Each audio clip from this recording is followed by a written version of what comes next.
Adım Elmiradır. 35 yaşım var. Balaca bir kitab mağazasında işləyirəm. Sakit, sadə.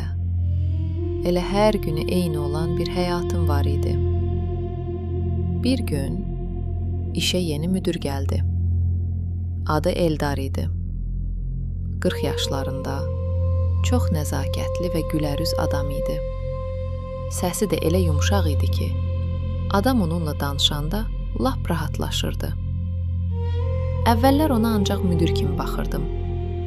Salam sağ ol eləyib işimə davam edirdim. Amma get-gedə içimdə nəsə dəyişməyə başladı. Onunla danışmaq yaman xoşuma gəlirdi. Elmira xanım, hər şey yaxşıdır, soruşanda ürəyim əsirdi. Nə deyirdimsə, xırda detallarına kimi yadında saxlayırdı. Mənə xüsusi diqqət edirdi. Gecələr ancaq onu düşünürdüm. Öz-özümə bəsdir desəm də, hisslərimə söz keçirə bilmirdim. Amma bir gün barmağında üzüyünü gördüm. Sən demə evliymiş. O an elə bil ürəyimi qırdılar. Özümə onu unutmalısan dedim. Amma artıq gec idi, vurulmuşdum. Özüm də istəməzdim belə olsun. Amma hər gün onu görmək mənə həm ləzzət edirdi, həm də əzab verirdi. Çünki bilirdim ki, mənim deyil.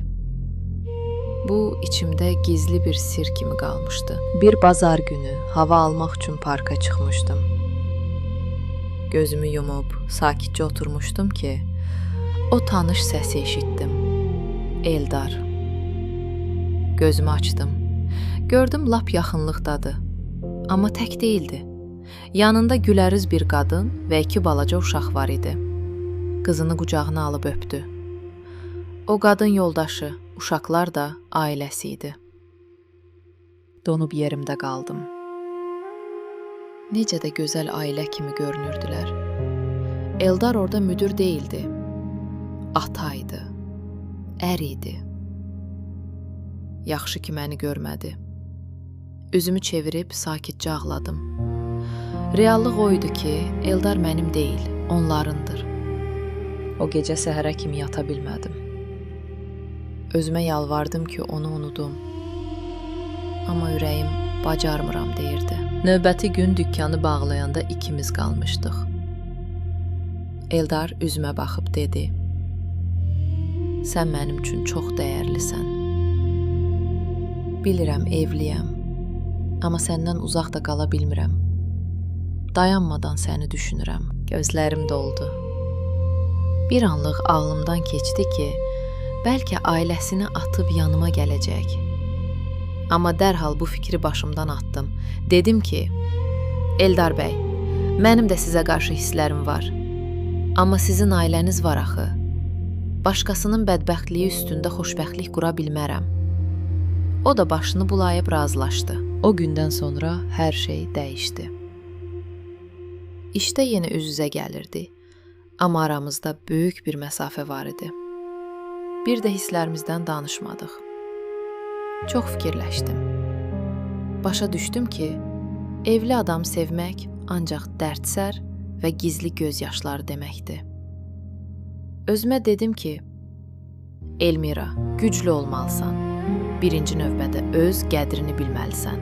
Onun arvad uşağını atıb gələcəyi ümidini tamamilə sildim, atdım. Düzdür, asan olmadı.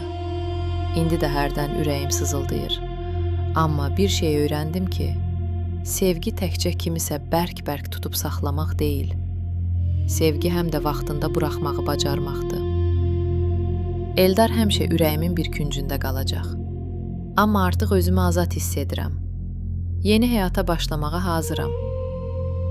Sizcə Elmira'nın verdiyi qərar düzgün idimi?